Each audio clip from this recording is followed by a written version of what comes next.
Hello, everyone. Welcome to my channel.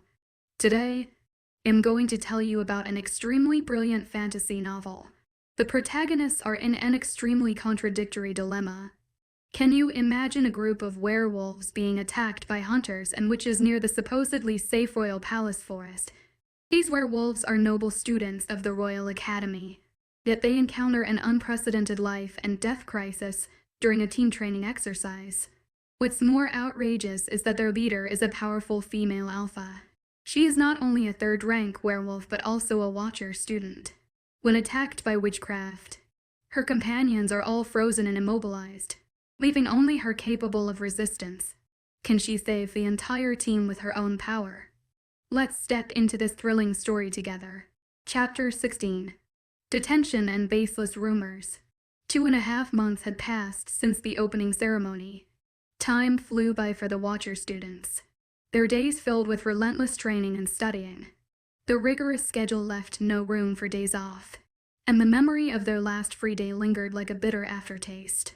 The group of male students, including Marcus and Evan, now faced unfair consequences stemming from an incident during their last day off. Not only had they intrusion of girls during their free time, but they also found themselves under strict punishment. One such consequence was detention and Bayonne City visits, even on Sundays. That was not an unfortunate accident, Evan declared, his serious demeanor evident in his grave, deep tone. His eyes bore into Marcus with unmistakable spite, clearly holding him responsible for their collective predicament. If Marcus were privy to Evan's thoughts, he would vehemently disagree. "Oh, come on. Of course it was an accident," Marcus immediately countered, his voice tinged with aggravation.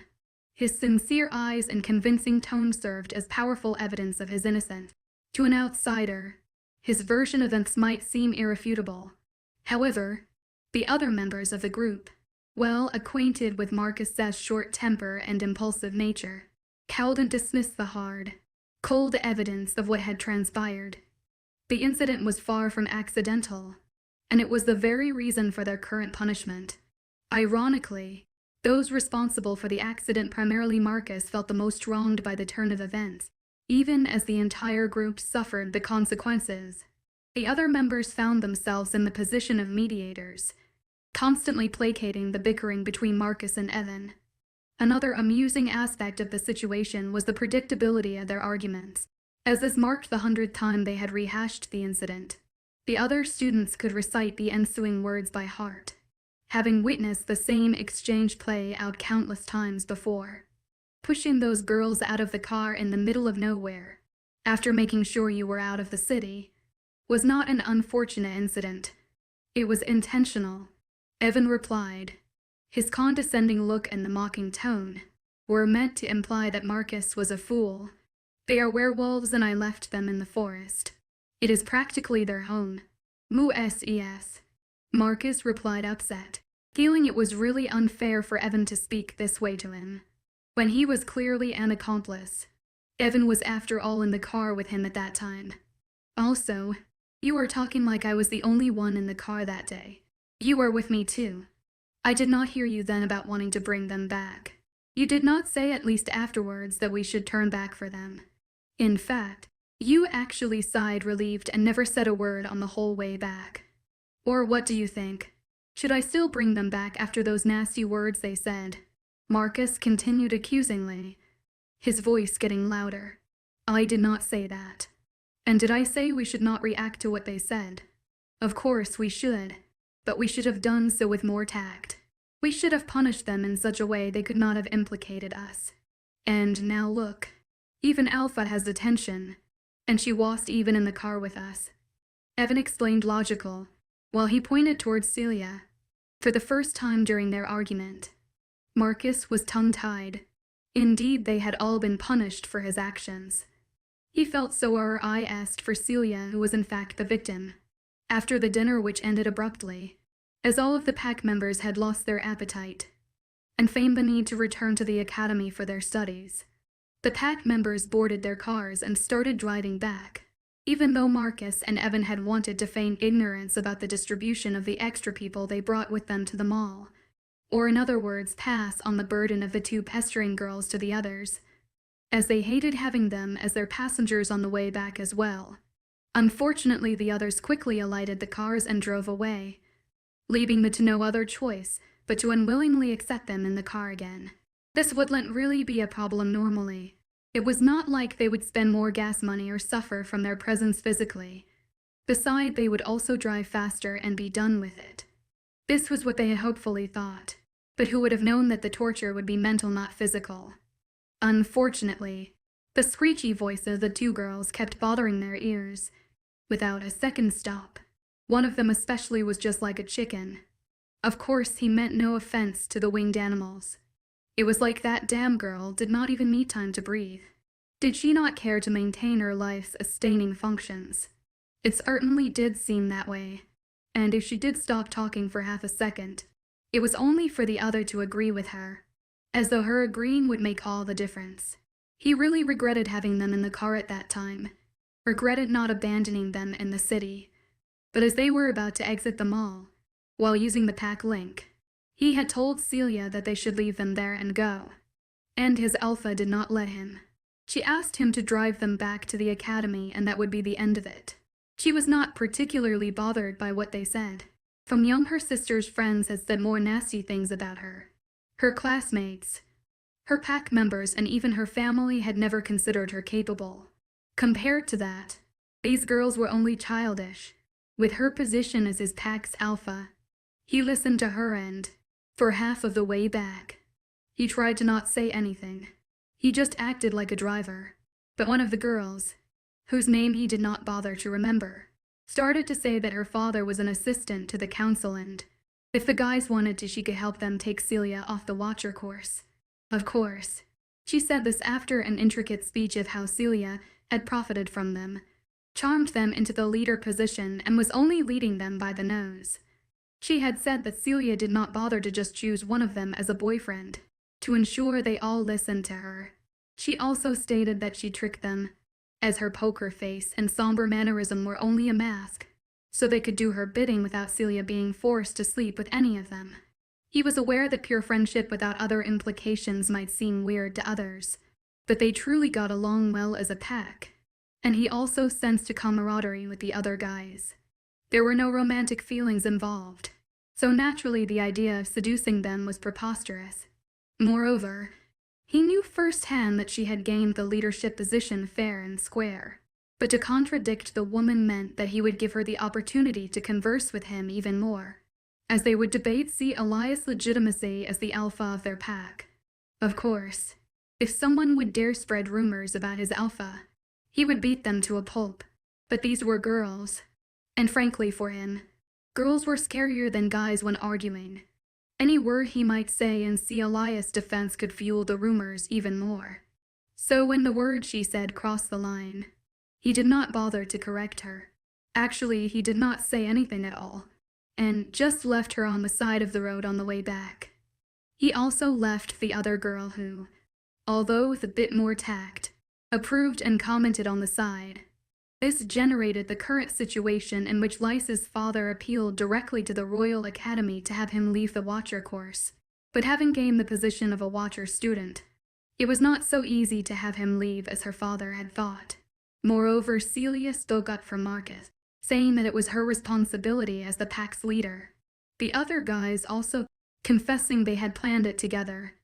The entire Watcher pack could not be openly punished, considering their special status amongst the students, so they received detention for a month. That meant that even Sundays, when they would usually have a day off, they would have to train, and they could not leave the academy grounds. Celia looked at both of them as they were arguing, while trying not to smile. Marcus had disobeyed her and left the girls stranded out, but he did so with Evan's knowledge. But now the latter was trying to avoid any responsibility on his part. It was quite funny, and it was even funnier the fact that Evan did not say that it was wrong to punish the girls, but that they should have done so without anyone's knowledge.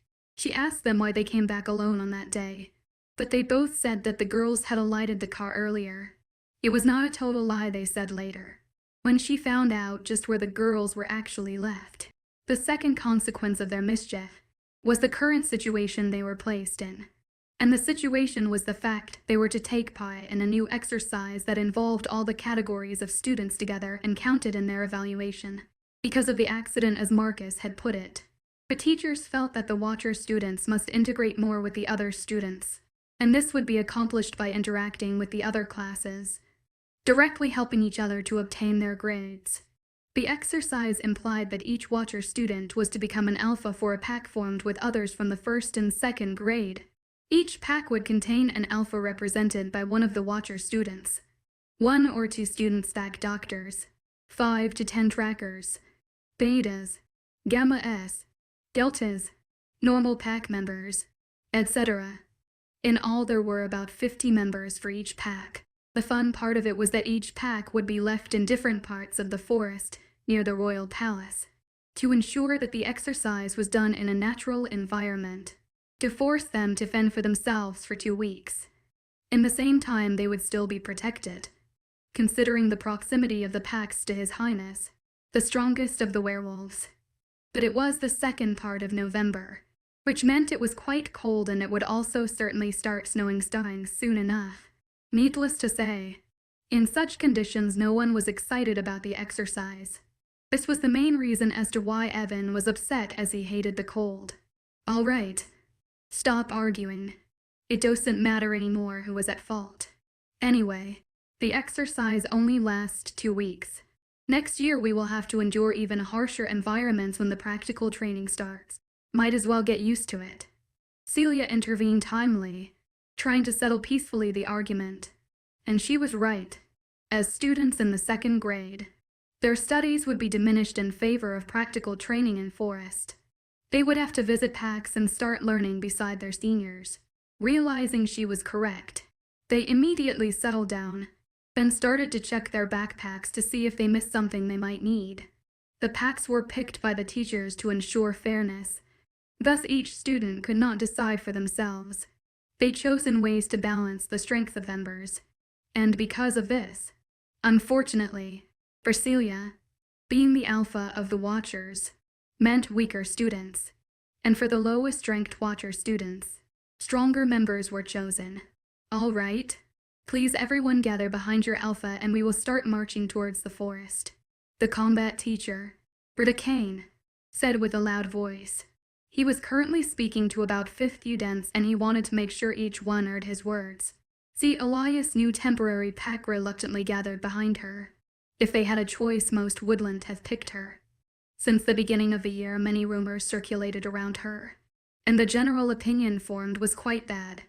She spent all her time with the guys, and because of this she was considered a loose woman, even if it could be seen that most of the time they trained and were actually attending classes.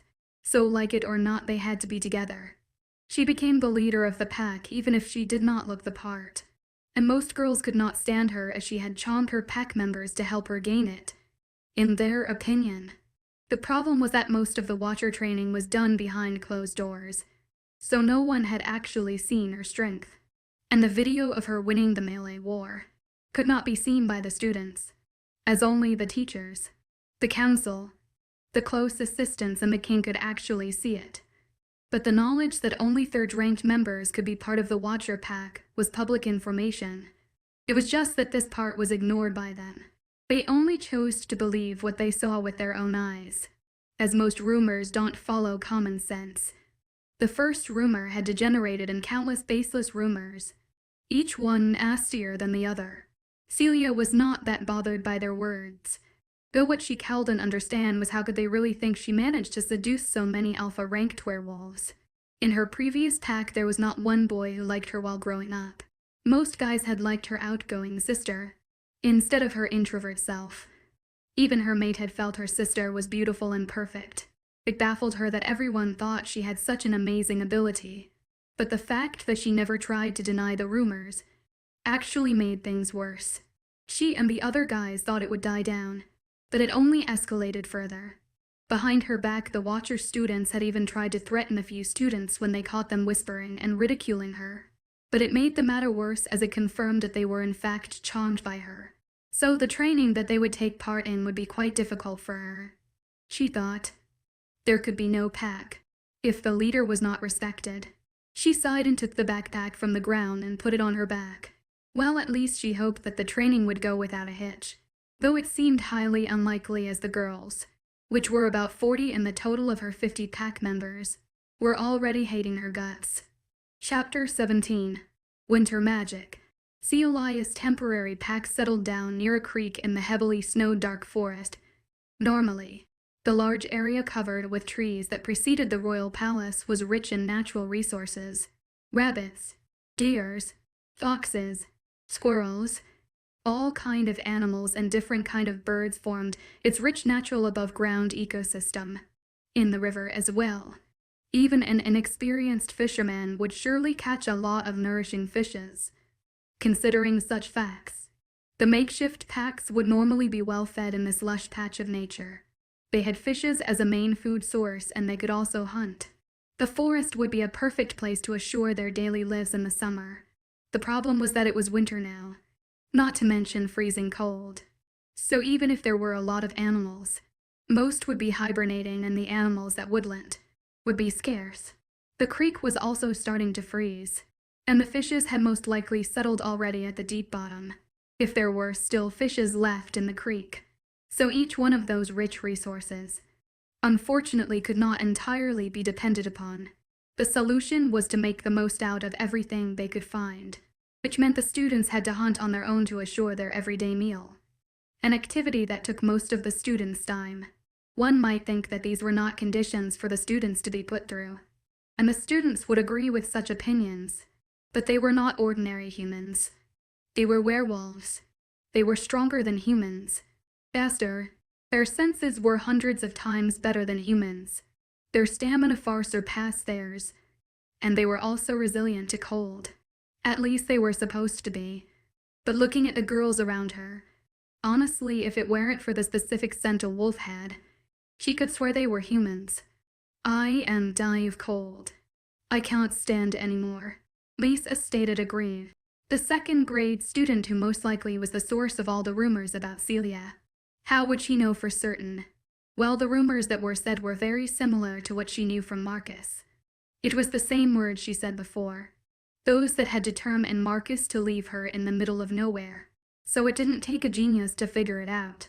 Lisa was dressed warmly, and was also beside doing absolutely nothing, as she had done for the past week. Well, not that most of the other girls did something either as they huddled around Lisa. So if they were cold, what could the ones doing the work with their hands in freezing water could say? Almost all the girls spent their time eating whatever the boys managed to catch, or resting in their tents, or, if not one of the first two options, then they spent time around the fire complaining of the cold. Most of the guys had enough of them. They thought that, if the girls were cold, actually doing something might make their blood circulate better and keep them warm, than just do nothing but complain. But seeing as Lisa's father was an assistant to the council, they kept their mouths shut. The girls, with a little bit of flattery towards Lisa, also dared to do the same as her. She felt proud because of their compliments, and so she defended them if a guy dared to say something. So as opposed to the first 3 days, the guys had given up on saying anything more and thought to bear with it. They were counting the days. The bright side was that, as the guys felt more and more that the previous most popular girl to date in the Royal Academy was nothing but a brat and had completely changed their opinion of her, their impression of Celia changed for the better. She hunted alongside them, and was actually the main catcher of prey. Her bow and knife handling were impeccable. She was also skilled in living in the forest and helped them get used well. Not to mention, they realized that she was in fact truly fit to be a watcher. She was several times better than even the alphas of their own packs. During one of the hunts, the blood of a deer attracted to large bears, and she was the one who had killed both of them swiftly, gaining their deepest respect. The moves and strength she used at that time had left them speechless. They were werewolves, but most had been living inside packs protected by their elders. They had not come face to face to bears. So even though they had the power to kill a bear themselves, they were still late in reacting when they came near one. Even less too. And a second of distraction could mean a serious injury. Celia did not bother about Lisa, or the other girls for that matter. She assigned the tasks on the first day, considering the strength of each individual. But as the papers she handed to everyone were tossed in the fire and was followed by a snicker from the girls, she gave up. She had explained the importance of the exercise and that the grade they would be given would matter in their final grade. She also explained that the teachers were watching them, but would not intervene in any way during the exercise, only if it was a matter threatening their lives. But other than that, they had to fend for themselves. She tried, but only the guys listened and understood the importance, and only about 2 of 3 girls that handled the cooking. But most of the girls did not want to help in any way. She did not care about Lisa's father being a council assistant. She was not afraid she could be excluded from the Watcher course. The problem was that when she insisted on them doing their chores, they had made a mess intentionally. She did not want to risk the whole pack's grade for the rest of them. So when Lisa complained about the cold, none of the guys and Celia reacted in any way. They took their weapons and left the area near the creek, trying to find the following day's food. The large pack needed about 2 or 3 deer a day to feed. It was already getting dark, but it was better than staying near the campsite. A night also did not pose a problem for them if they used their wolf vision. Going deeper in the forest, they hunted the first deer. Celia's arrow swiftly found its way as eyes, in the middle of the deer's eyes. A fast and without suffering death was the least she could do for the animal, assuring there were no more preys around. They each left their hiding places and gathered around. "Wow, another clean kill.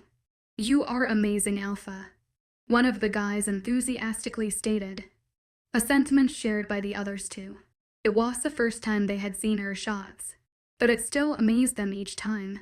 Celia nodded calmly and left to follow the scent of another deer. The expressionless face, which had made it difficult for them to understand her thoughts at first, no longer concerned them. The guys were not affected by her lack of response. They had gotten used to her personality. They walked slowly on the icy ground, following the tracks that had yet to be covered under the snowbed, with the last ranked wolf dragging behind him the prey, walking some more time through the snowing and already dark view. The werewolf sensed the scent of yet another deer. For humans it would be hard to see through the multitude of fast-falling snowflakes, but they could easily check the position of the animal in the dark with the same ease they would during the day. They slowly got in positions, trying to not scare it away, hiding behind snow-covered bushes and trees. Most of them had dressed in light clothes or at least in light-colored ones to blend in the environment, so their camouflage was almost perfect. Silently they checked who was in the best position to fire his arrow. Looking around, Celia identified a guy who was in a better position than herself and nodded her head in his direction. The pack member understood the silent message and returned the nod, preparing to fire. He stretched his bow slowly, holding his breath. He wanted to ensure that his hand did not tremble in the slightest. Celia had targeted each time the head, but it was a difficult shot to perform, and as he knew he could not hit like her, he wanted to at least ensure a swift death to its victim by targeting the abdomen, near its heart. He was about to release his arrow, but did not get to do so. The deer was frightened away and had already gone into hiding, as a loud sound was suddenly heard. It was a woman's voice. Ariel incure ilisnon imperium. Celer id tet viribus, the woman with a charming tone added to her voice spoke in an unknown strange language. Celia's thoughts only wandered around for a few seconds, trying to recognize what was said in the exact language, which seemed somewhat familiar, before figuring out the meaning of the words she heard. "Leave them without power, speed and strength," she slowly murmured the translated phrase, rather than it being only a phrase. A better word defined it. A spell, realizing the frightening fact that someone was casting their spell on them. A witch, to be exact. She quickly thought of the next course of action. She roared, and for the second time in her life, used her alpha voice, and her normal calm tone changed, becoming more powerful and fit for a leader. "We are under attack. Gather around now." Her voice boomed, echoing in the dark of night. There was no use to speak quietly, as they were most likely already under the eyes of the attackers.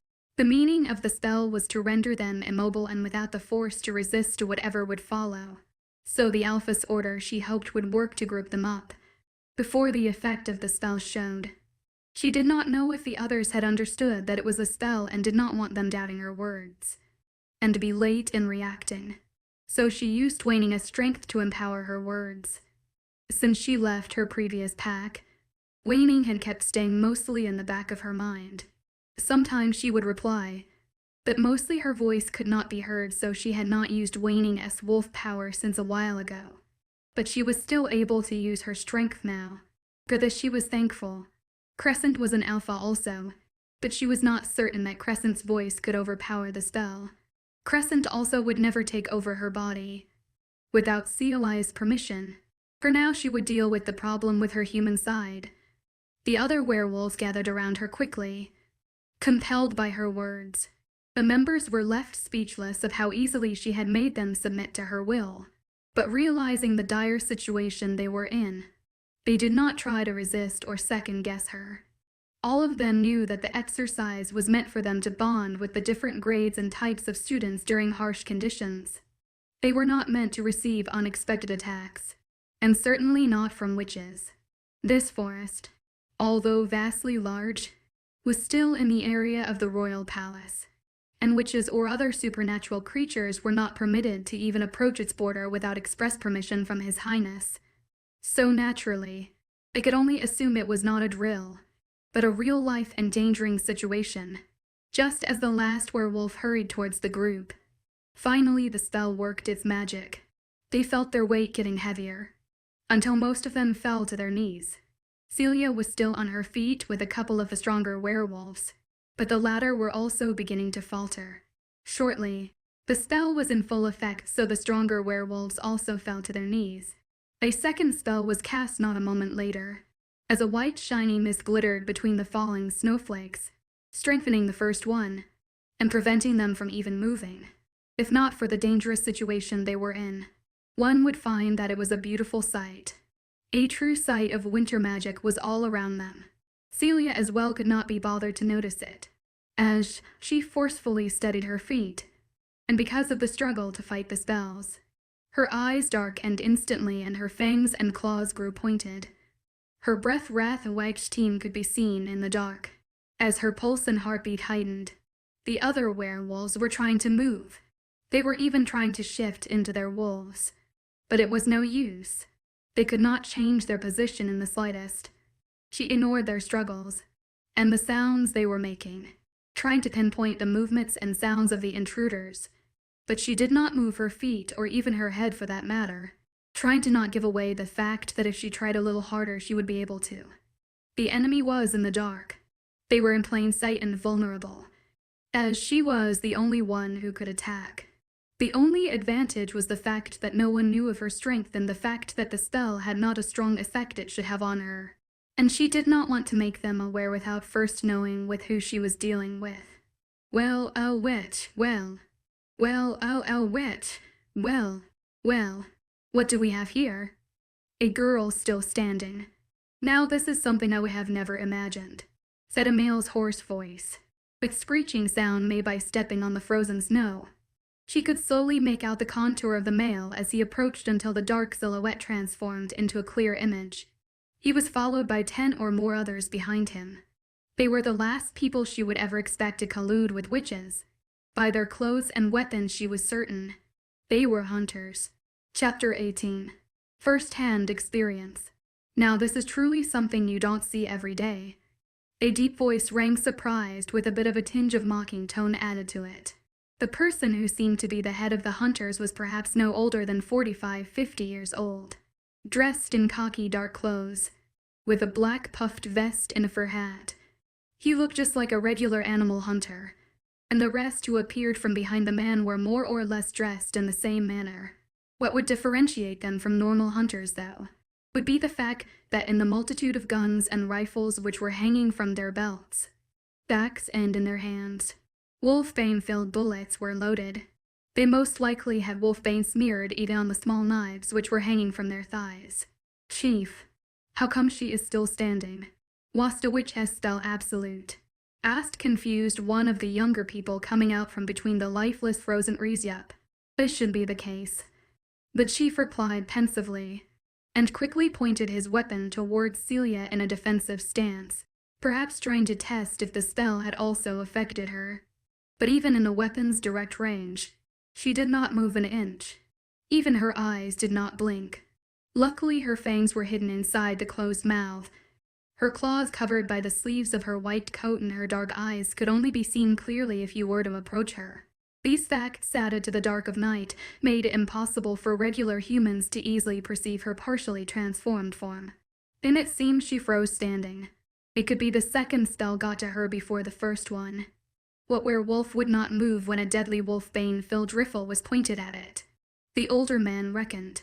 "Oh, I understand," affirmed the young man, enlightened. But he still felt it was weird. The second spell was cast after the first one. If someone would still be standing fighting the spells, wouldn't it be the alpha of the pack and the high-ranked one at that? But he did not have the experience of his superior, so he believed what the chief said. Not to mention she was a girl. How could she fight against it? Seeing the 10 wolves or so before them frozen on their knees, not even managing to shift, they relaxed their bodies and lowered their guard. As expected, having most witches had so many advantages, since they used them from a year ago until now. The percentage of captured wolves rose from 10-20 to 1. They were so effective that they even dared to enter the forest of the Wolf King, which normally would be suicide. The witches were to freeze the wolves. They would load them in trucks and be gone.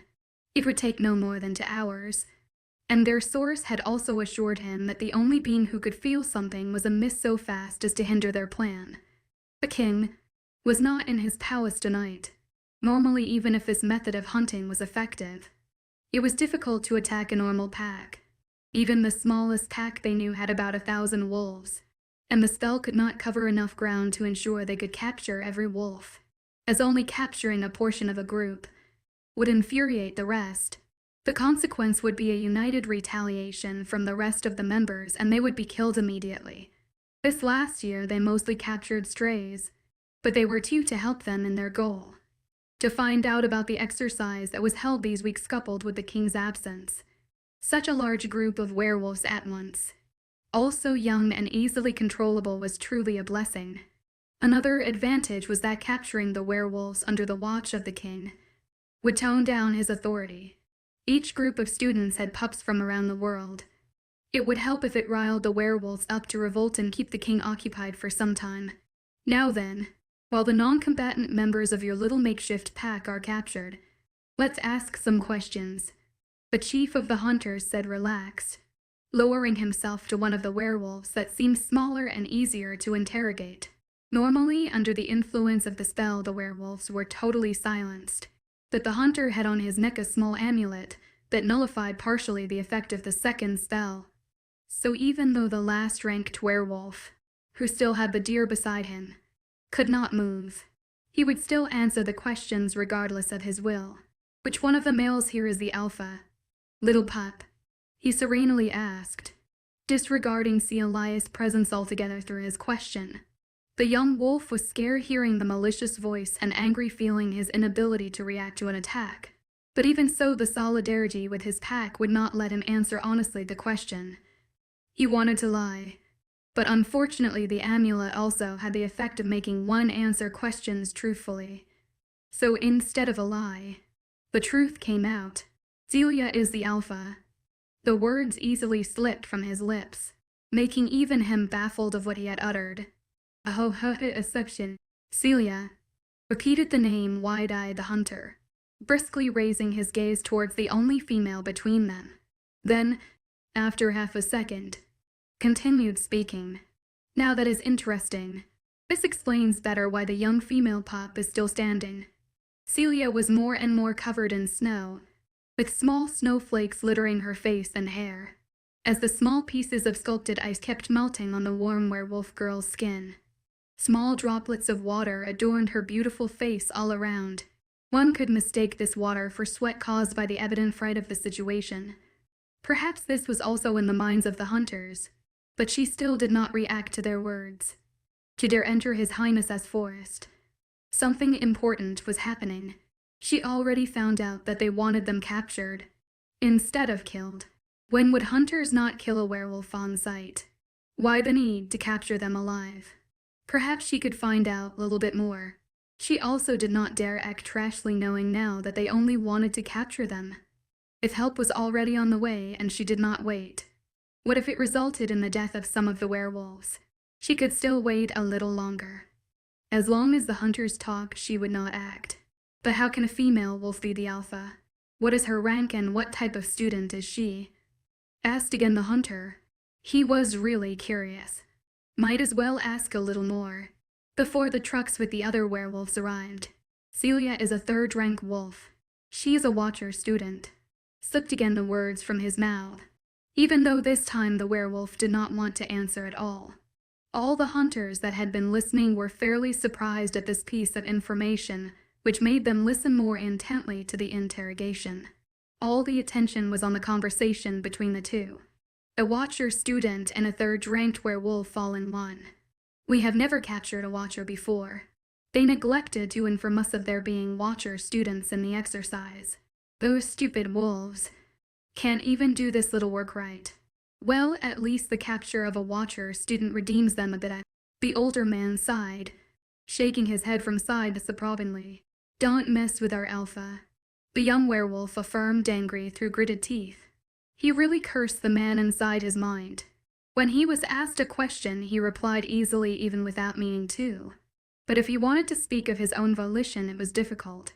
He barely managed to open his mouth to say those few words. Oh, it seems we have some very protective wolves.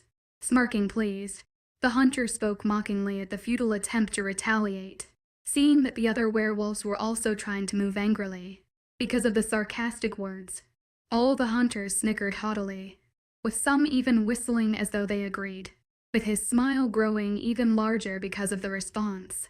The chief of the hunters got up and walked towards Celia. Seeing her up closer, only then did he realize her eyes were dark as night. But he was still not alarmed, as she had not tried to move at all this whole time. Werewolves were impulsive creatures in his preconceiving mind. A werewolf would have rashly attacked 100 times by now, if he or she could move. After all, not one werewolf in the past had stayed still and assessed the situation before fighting against them. Naturally, Celia would be no different in his opinion, though the man seemed to be forgetting that the werewolves in front of him were not rogue ones that he had hunted in the past. They were pack-born and raised werewolves, who were many times more calmer and rational.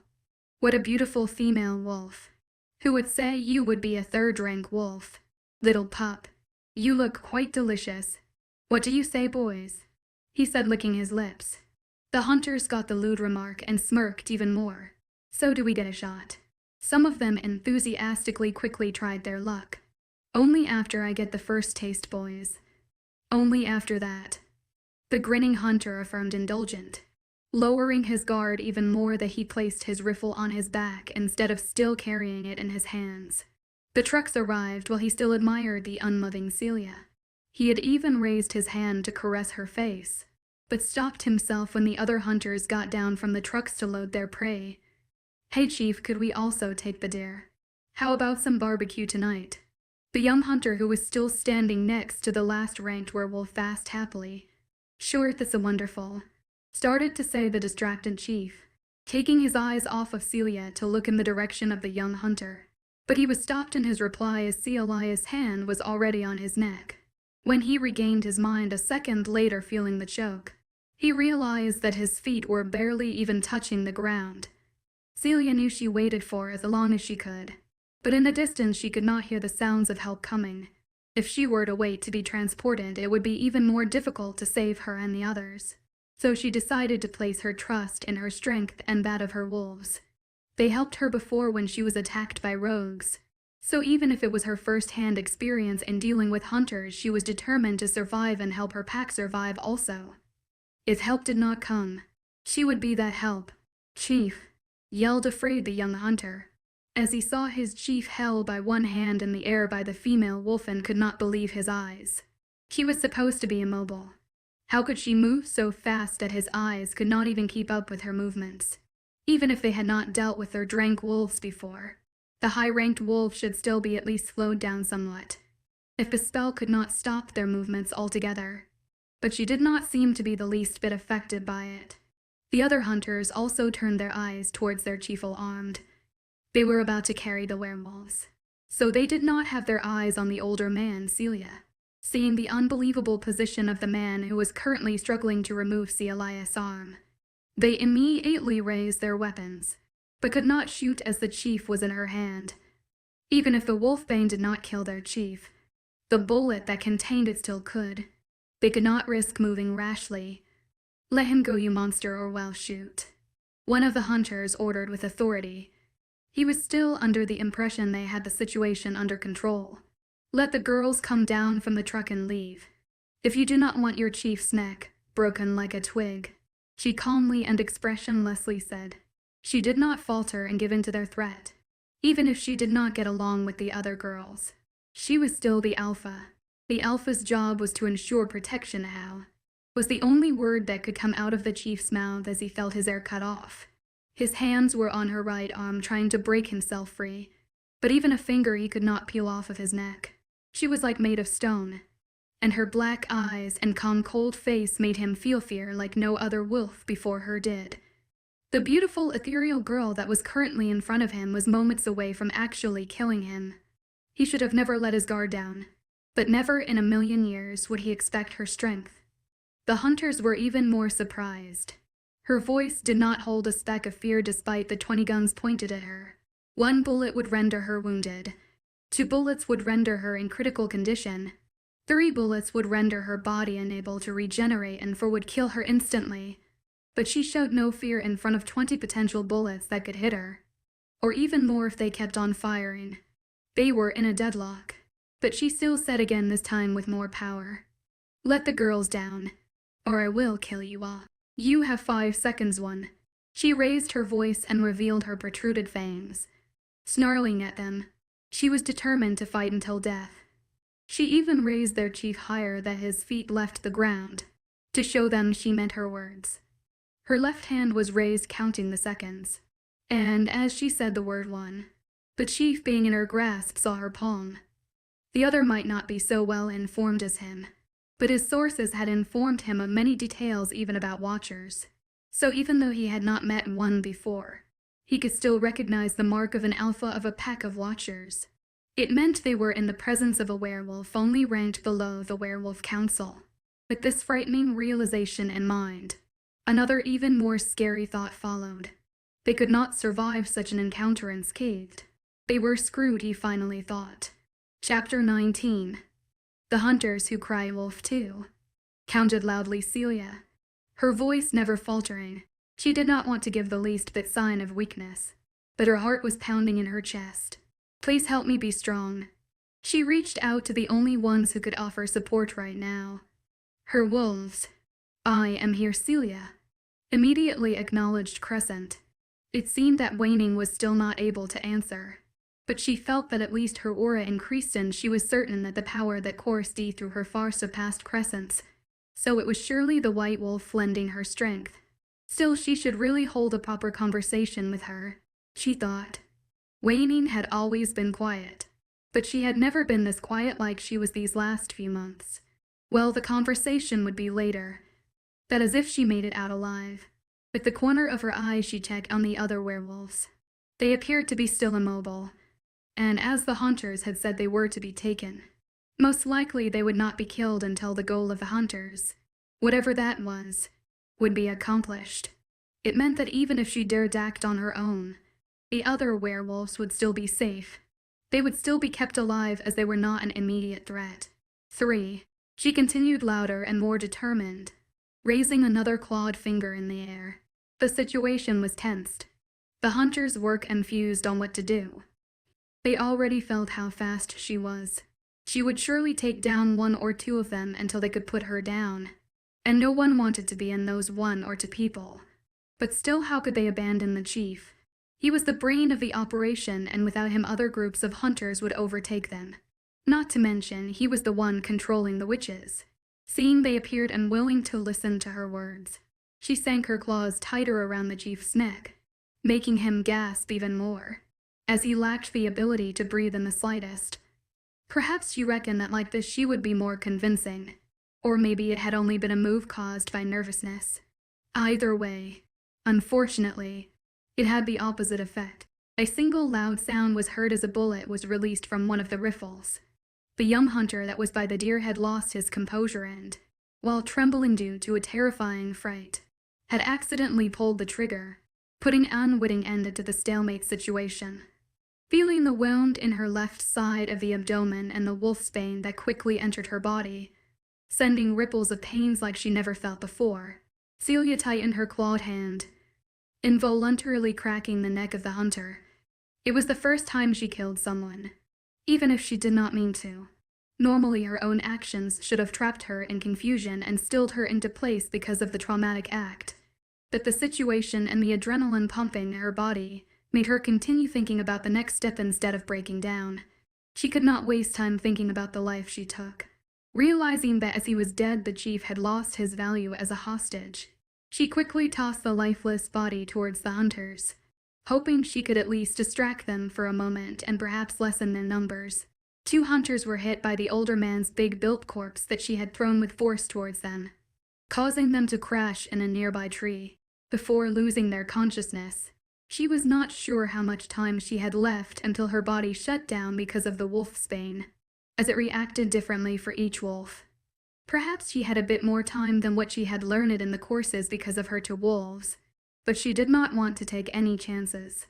The most important thing now was time, so she retreated quickly under the cover of the heavily snowed trees and night. In this way she also separated from the werewolves that were still on their knees. She knew that if she tried to fight while being in their midst, a stray bullet would surely hit them. The hunters wouldn't try to actively kill them, but while fighting her, she doubted they would be careful around creatures they usually killed on sight. She zigzagged between the trees while she was rained down on with bullets. The first gunshot had caused them all to open fire to her direction. She thought about shifting in her wolf, but she was much smaller in human form, so she could hide her presence easier. Not to mention the wolf's bane would also prevent her from shifting. Moreover, her huge wolf's form could be hit easier, circling around them with top speed. She took the bow that she had strapped to her back, then pulled the arrows in it, before firing it quickly, shooting 5 hunters in succession. She could have continued like this, just running between the trees and taking down even more hunters. But unfortunately, with no more arrows left, she could only discard her bow and use her bare hands in the next attacks, quickly changing her direction, as the hunters noticed from where the arrows were shot and were already focusing the bullets in that direction. She zigzagged again between the snowed pine trees and came from behind to other hunters. As her foot, striking the back of one of them, she assured his body fell in the direction of another hunter who was preparing to shoot her. Then, not wasting any time, she took the other hunter, who had been near the first, by the neck, and briskly pulled it on the side, cracking it. With no other hunters near him, she only threw his body in the opposite direction, before quickly withdrawing. The hunters had already noticed her position in the few seconds she had attacked, but the swiftness of a high-ranking werewolf was no joke. She was already between the trees again, as the fires were shot. Her advantages were that it was dark and she was so fast that they could not keep up with her. They randomly fired in the direction she was last seen, but it only helped her as it hid the sound of her exiting in another part of the forest and grabbing another hunter by his back. This time she dragged the hunter in the darkness and slammed his body in a tree, breaking his spine, before running again. She could not use the same method as before, because she was not so sure it would work. Each time she had to change her movements to not lose the element of surprise. But even with the element of surprise, she was still hit by a stray bullet. In their frenzy, the hunters had fired even towards their companion when she tried to claw her long nails in another hunter's back. The second bullet's wolfsbane made her falter, and she did not retreat in time in the dark. The half a step she missed in moving back was another opportunity for a third bullet to hit her and a fourth one. After the 5th bullet, Celia was already down. "Stop it. It's enough." The next person left in charge, the right-hand man of the chief, said when she was already laying on the cold ground. The bullets they had in their possession were quite difficult to make. Even human lives were lost in the process to manufacture them. They could not afford to use them unwisely. Because of the witch's help, they had thought they wouldn't even have to use them actually. Who would have thought their luck was so bad in the hunt today? The firing of the rifles stopped and they did not question if she truly died. The seventh bullet that hit her while she was fallen on the snowed ground did not make her even flinch. It was a sign that they managed to kill her. They hoped. They ceased their fire, but did not lower their weapons. They were still afraid of her suddenly sprinting on her feet again. Even with 7 wolfsbane doses in her, they were not certain they killed her. No werewolf had made them fear her as much as she did, beside the werewolf king of whom legends were written. So it was no wonder that even if they were assured of her death consciously, they still had the impression she could fight back again. They stood still for a couple of minutes, but they couldn't wait any longer. Time was running out. They would be caught by the patrol werewolves if they still hadn't left. The second in charge slowly approached her. She had fallen on her side with her face positioned in his direction. Her long hair, which had come undone, laid on the snow bed partially covering her face. Only a small part of the fair white skin could be seen, but it was enough to make him feel awed by the beauty. She looked like she was a snow fairy, so breathtakingly beautiful he thought. He shrugged his thoughts, knowing what happened moments earlier when his chief had not been careful in her presence, carefully and alert of any sound or movement. He came closer, only to feet away, and saw that indeed she was dead. She had to be judging by the pool of blood which was slowly enveloping the ground around her, with her wounds still dripping of the crimson-colored fluid, as the wolfsbane prevented regeneration and deciding by how much blood was near her body, dyeing the white translucent snow a bright red. Her death was certain. There was at least half of her body's blood, if not more, surrounding her, and it kept pouring uninterrupted. They would have never expected that despite losing that much blood and despite being shot that many times, Celia was still. She heard their movements like she was in a dream.